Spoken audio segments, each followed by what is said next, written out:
Hey, you tuned in to What the Savvy Radio Show. Man, I'm glad that you're tuned in, that you're listening, that you're grinding it out. Even your boy, Steve Van Kallenberg, is in the trenches. I'm working hard daily, trying to write new content, trying to grow, try to bring as many people to the next level as possible. And I hopefully that's you because you tuned in to the radio show and you have a desire, a thirst to learn and to grow. And I just recently learned some stuff on making an offer. So I was doing this offer and I was like, man, I'm gonna do a podcast on how to make an offer and how I do it. First of all, you got to figure out number one. You got to figure out where did the lead come from? How'd you get it? And you can't forget where you came from. Like this lead I recently just received was from a friend that I knew for 20 years. This gal is a realtor, but this person that needs to sell the property is a close friend and the property needs a ton of work. And so I was like, okay, how do this gal has brought me deals in the past and really hasn't asked for any kind of income, like any kind of percentage or like a finder's fee. She just likes me, which is awesome. And a lot of the deals that we've done together have been just unique in that she couldn't necessarily run these through her brokerage. But this time she sent me an email, which it's sad to say that she sent me an email a month ago.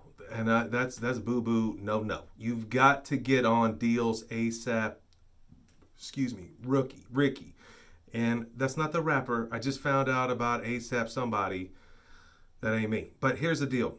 I finally followed up. I apologized. But the cool thing is, it's like, hey, let's go see it. So the first thing is you got to take care of the person that gave you the lead. The next thing is that number two, you just got to profile the seller.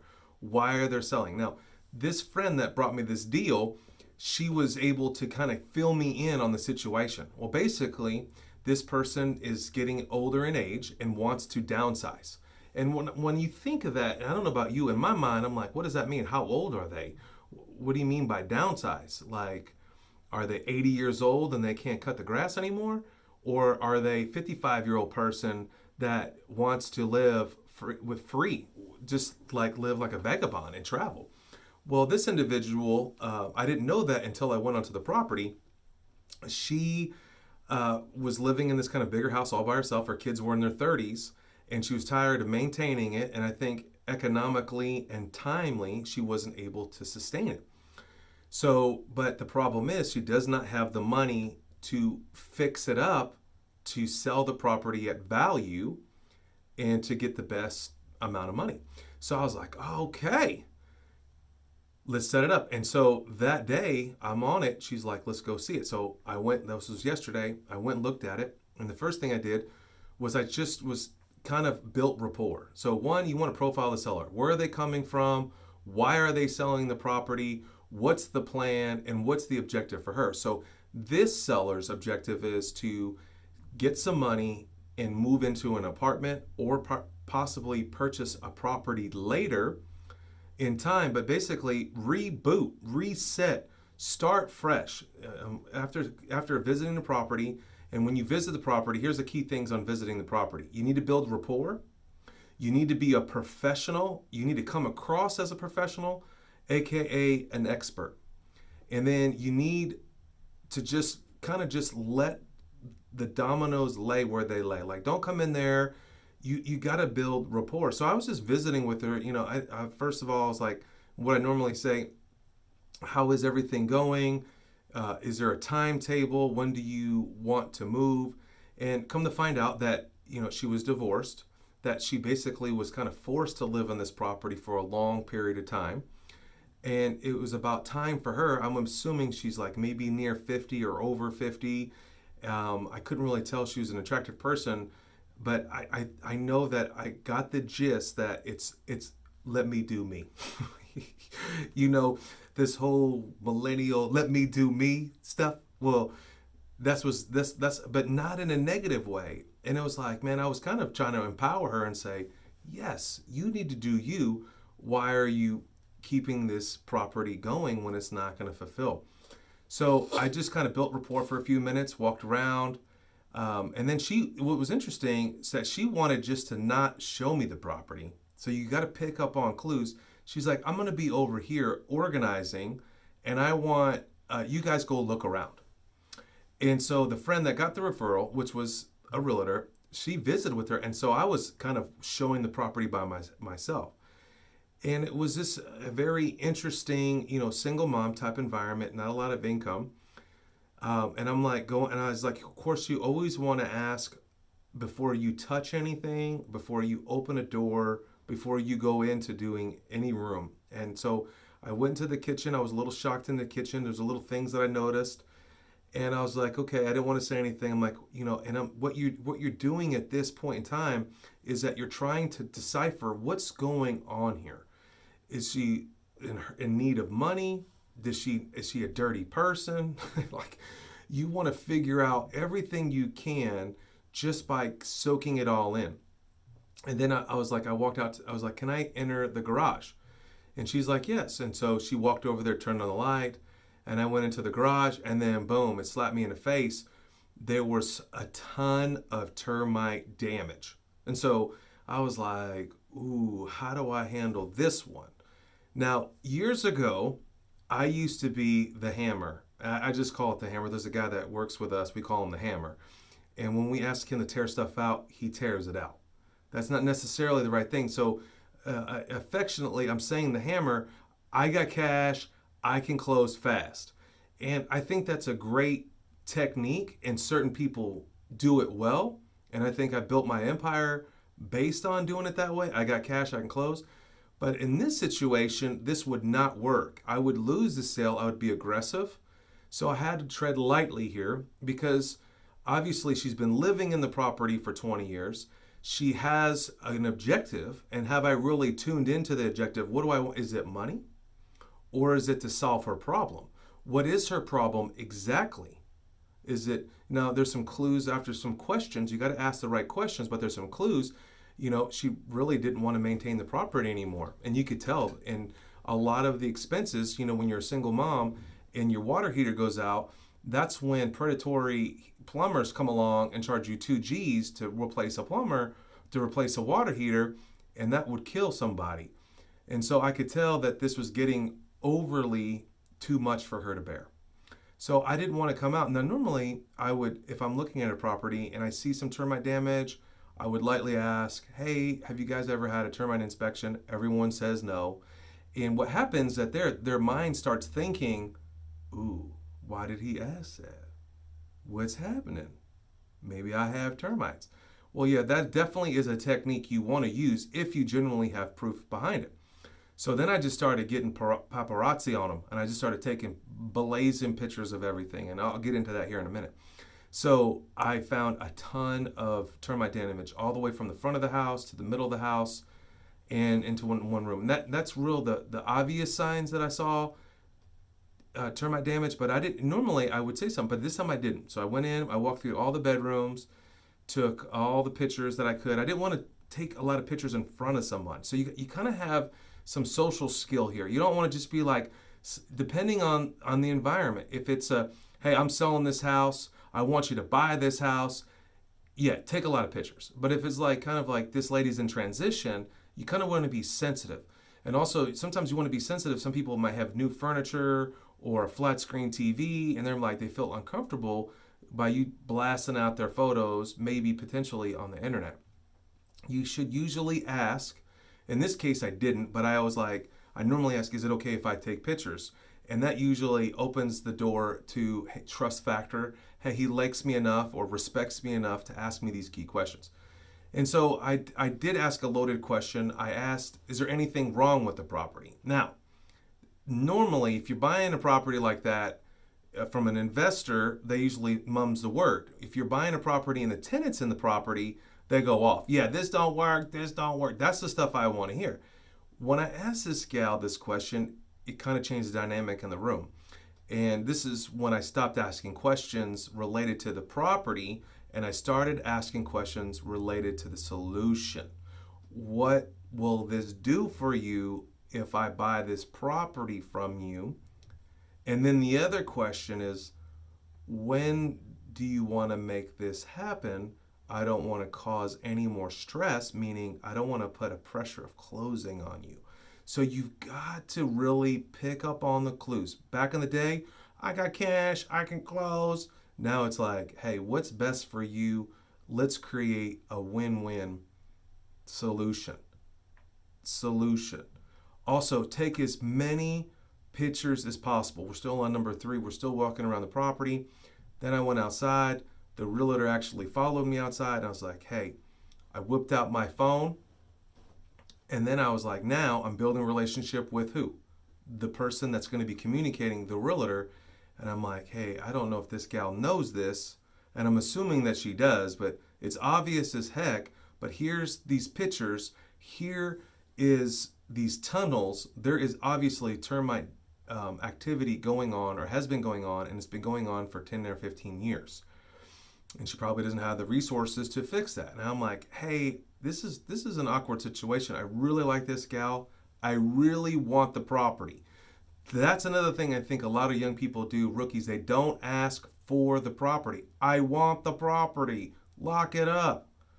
But I don't know how to present this to this girl without being offensive. And this realtor is a superstar. And this is a kind of a family member, actually, how this is all going, transpiring. I'm learning this as I was outside chatting with her. She's like, I have no problem explaining termite damage to people. And I was like, yeah, this gal is going to do the right way of how I submit my offer. So I take my pictures. I was probably on the property for about 30 minutes. But here comes the juicy woosey. Boop, boop. About to walk out. And we started talking about being older, talking about what's next, being single, where does it go? And the word 401k popped up. The realtor is an older realtor, and she has apparently a lot of money in her 401k.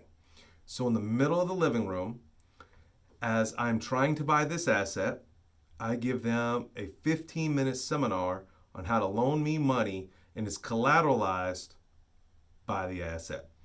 And I went line by line of how you use a self-directed IRA, how it's protected with insurance, it's collateralized with a mortgage, and you get a return for the money that's not making you any money in the bank. And right there, I created the power of an expert.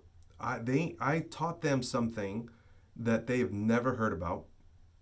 The cool thing is that this realtor was all excited about it because she was about to go to a class about it. And I was like, what class is that? It's a class to get you to invest with them. That's the class. And I was like, that's the class I need to be teaching pretty soon. What to do with the money you have in a 401k. Call me. Anyway, because I can put it to work. How? I'm a real estate investor. I buy assets. We could use your money. We could be a partner. And la da da da da. So then you go back to the office. At this time, it was later in the afternoon. I got to go back to the Crizzo. So I didn't want to go back and do an offer, but you should do an offer as soon as possible. Rookie number 1, don't wait, don't delay, jump on it. Don't be like me. I went home. I got the photos. They're already, if you're a Google individual like myself, it already synced to the cloud. I went the next day. I went to the office, and now you're not emotional. I was emotional on the property because I want to buy the property because what's my objective? I want to buy assets. That's what you need to do. That's how you find freedom, is by buying assets. So, as a wholesaler, so here's a cool thing. I actually called a wholesaler on this because I was a little kind of conflicted on how I'm going to structure the deal for this gal, because I know that she wants to liquidate. She does not have the money to liquidate to get it top retail. And I'm kind of like the saving grace, which I'm honored that this person thought of me, this realtor, that I could make this work. Because obviously the realtor couldn't make it work because it needed around $30,000 worth of repairs. And so who has $30,000 to get your $30,000 back? That's not even a good investment. So I was structuring this deal, and on my way home, I called the superstar real estate investor and wholesaler, and I was like, yo, how would you do this? And he's like, your problem, Van Kallenberg, is, what is it? You're thinking only of one end result. You are emotional. You want to buy it. You can't think of any other way to do it. When I'm a wholesaler and when I'm getting something under contract, I'm thinking of what the end buyer wants to pay for it. So I was conflicted in my heart. I know this person. I'm so thankful that the person gave me the opportunity. Number one, never forget where you came from. I want to bless that person. I don't want to lowball them to make it offensive, because some people get offended by lowballing, and I can explain to you how to do that. And then I want to get the best deal possible, but I don't want to lose the deal because I'm offered too low and she may not understand. So I was conflicted on what I want to pay for the property. So I called this wholesaler, and a wholesaler popped in my mind. I mean, there's some wholesalers in Oklahoma City that are just like doing 10 deals, 15 deals a month. I'm like, but when they put them out on the market, they're way overpriced. So I know they're offering way too high. They're not leaving enough money on the bone for folks like me. So, but my homie walked me through it. He's like, listen, again, you're thinking about yourself, because you're so emotional that you want to buy an asset. What I want to buy assets too, this guy told me, but he's like, I am a wholesaler, so I'm thinking, what would someone be willing to pay for this property in the condition that it's in? I was like, man, I learned a lot. And even though I'm superstar wholesaler, yeah, right. But I figured it out that, there's several scenarios that you need to run through when you're making your offer so you can make the best financial offer that's going to work so you can get the deal. I think there's many deals that I've lost in the past by being the hammer. I just told you that. And I think in this climate of competitiveness, I think that I'm offering too low sometimes. Now, when it's real blatantly obvious, I know how to do the deal. But when these are deals that are in nice areas, brick homes, I know that I need to be a little bit more conscious on my offer. So back at the office, I'm stopped being emotional. I go through every photo by pick, line by line, and I itemize what the repair costs. I run the numbers. Number 5, I draft the offer. And then how I draft this offer, I'm like, who am I presenting it to? Am I going direct to the seller? Not in this case. I have a liaison, which I've already worked out a predetermined fee for their time and effort to bring me the deal. And then I'm also going to coach that person. How are they going to present it? And what do you mean? Not to be in an offensive way. I'm going to be like, hey, how are you going to break the news to her that she may assume that the house is worth this much, but since this termite damage is this much, how are you going to present it? And why I'm asking that question is so I can walk that realtor, because they haven't been to Investor School 101, I can walk that investor on how to present this offer so I don't lose offers. This is one thing that drives me bananas with realtors, is because I may have the real true bona fide offer that's going to make sense to everyone, but if that realtor does not present that offer properly, you could lose the deal. And then the problem is that you're presenting the offer to the realtor, then that realtor is presenting it to another realtor, and then that realtor is presenting it to the seller. There's 4 people in a transaction. Hey, one reason why I'm not a big fan of realtors, no disrespect, is because everyone has their own agenda. Everybody wants to get paid. So it's a conundrum of drama, and so you got to tread lightly here. But I come across, and I think the success that I've had is that I come across with the mentality of, how can we all make this work? Here's some suggestions. What's your suggestions? And let's two minds are better than one. How can we present this properly? But at the end of the day, it hinges on the seller's realtor, and that's where a lot of people could lose deals. In this case, I'm fortunate that the realtor really doesn't want to transact the deal. She just wants to put a referral fee in, just that I can connect it to, and then I can come up with a number that will make everyone work, and hopefully that this deal will go through. And then finally, in my mind, when I'm presenting this offer or drafting this offer, I got to create a win-win. It's got to be a win-win. It can't be my side, or I'm making too much, or she's making a little, she's going to be angry. We got to create language in the offer that it's a win-win. And then finally, number 6, follow up. No matter what, even if you get a no, you got to follow up. The true successful real estate people in this game follow up forever until it's done, until they scream at you. 3 months, I'm telling you, I got a tickler file. If you don't know what a tickler file is, like, Google that mess up, because you can tell how young you are. Put it in your calendar, use Trello, use software, whatever it takes, your CRM. But you've got to follow up. You never know if they got another offer, that bozo may not close it. Anyway, hopefully this was empowering. Hopefully you got one nugget out this deal.